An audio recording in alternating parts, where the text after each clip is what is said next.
Talk Birdie To Me with Nick O'Hearn and Mark Allen is back live on Tuesday, January 16. And it wouldn't happen without our great mates at Ping. You can see your local golf pro for a Ping club fitting. It's a great experience. You'll love it. Just ask Nick O'Hearn. He did it a couple of months ago and still raves about it. And the Golf Clearance Outlet. You're looking for a great price on great gear? Well, that's exactly what you'll get. Nick and Mark had a lot of fun with the top fives over the last year or so. Well, to be fair, they might have had the odd top 6 or even top 10, but mostly top 5s. Let's revisit this one. It is time for the top 5, and this week it is the top 5 US Open golf shots in the history of this tournament. Well, as far as I can go back anyway. So it's got a little Australian lean to it. Okay. I can only imagine. It's a little Australian lean. In my head, what I think it might be, but as in the top 5. But you've gone down the Aussie route. I like it. Well, I've got a couple of Australians at 5 and 4. Now, Jeff Ogilvy, his chip in on, what was it, the 16th hole? That 17. doesn't make that 17. That doesn't make my list because that was a fluke when he came out of that autograph. That's a fluke. But what he did on 18, when he had that chip shot at the front of that green with all the nerves, knew he had to get up and down, just to flick that up and then make that beautiful little curler, the 4-footer down, hands of gold in my book. So that was absolutely brilliant. So Jeff Ogilvy for the chip shot is my number 5. Number 4, now this isn't one shot, but this is a ball striking round. David Graham, when he shot 67 on the last day, I think he won at Merion. He missed the first fairway by an inch, but I'm going to give it to him. And he hit every other green and every other fairway for the rest of the day. So it's not one shot, but it's shot-making brilliance. And to do that in the US Open. You're changing the rules now of this top 5 here, Mark. I know. It's my top 5. You just sit there and listen, okay? Now, number 3. It's one of the most famous pictures in golf. And there's a plaque at Merion again. And I think it's Ben Hogan hitting that. Some say 2-iron, some say 1-iron. I'm going to say it's a 2-iron. And just to nail that shot, get it on the green. Did he win in a playoff after that, or did he win outright? Okay, so a couple of things about that picture. This is going to, you won't believe this. It was a 1-iron number, first of all. And number 2, I have that picture at home. Yeah, I bet. It was one of the greatest pictures of all time. No. I have the original. You do not. The one that hangs, that used to hang in his office, wherever Ben Hogan, in Texas. Yeah. There. A friend of mine, when I was living in the US, I hope it's the original. This is what he's told me, and this is what's written on it or on the back of it.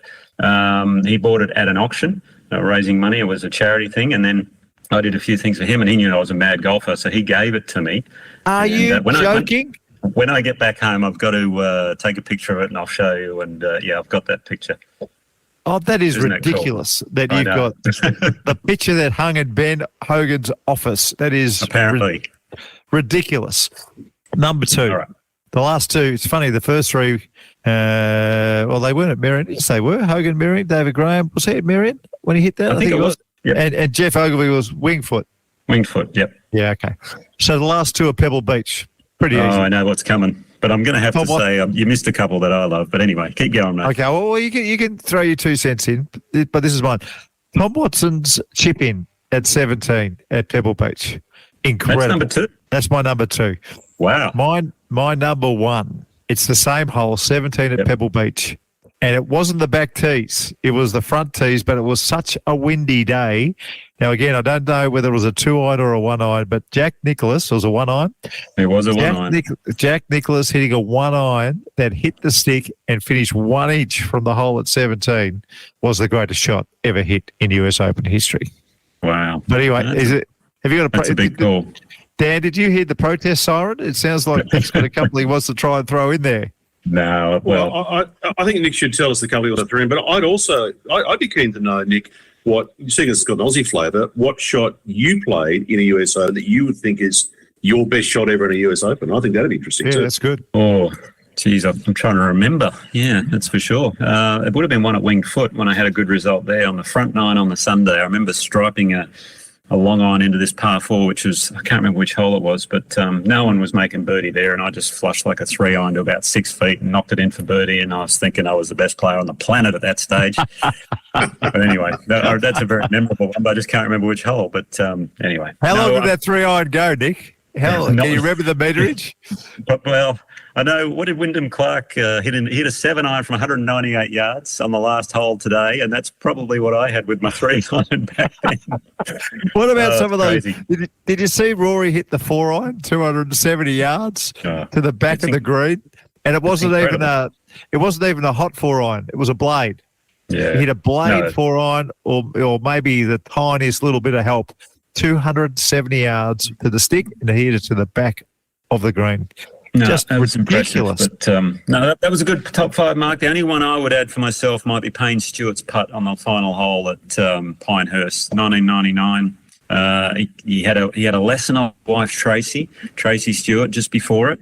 She used to help him with his putting, and she said to him, "Payne, you got to keep that head still. You're not keeping your head still." And sure enough, he kept it all the way down, and with about 3 foot to go, he looked up, and the ball was going in. It was pretty cool. That's Tracy Mike Ferguson's sister, an old exactly, yeah, Australian golfer.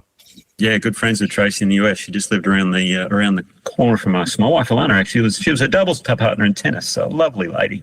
Best wishes to Tracy if she's listening anyway. And Mike as well. Mike, I saw him Mike, of course. last year. Mike, what a superstar human he is. Hey, just quickly on you hitting the ball, not as far as the other pros.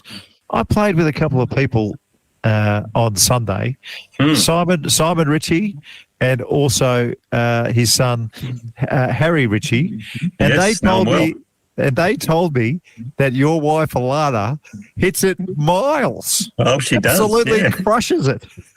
They told me that she knocked it on the first. She drove the first at Cathedral. Is that right? She does. Yeah, that's correct. Yeah, from the forward tee, she knocks it on. So she gives it a rip, that's for sure. Is she far behind you, Nick? She's not far off. That's for sure. I'm getting a little bit worried, to be honest. She hits a tennis ball harder than I do, and she's getting closer in that regard. But once she figures the putting out, I think I might have my hands full. Righto. Anyway.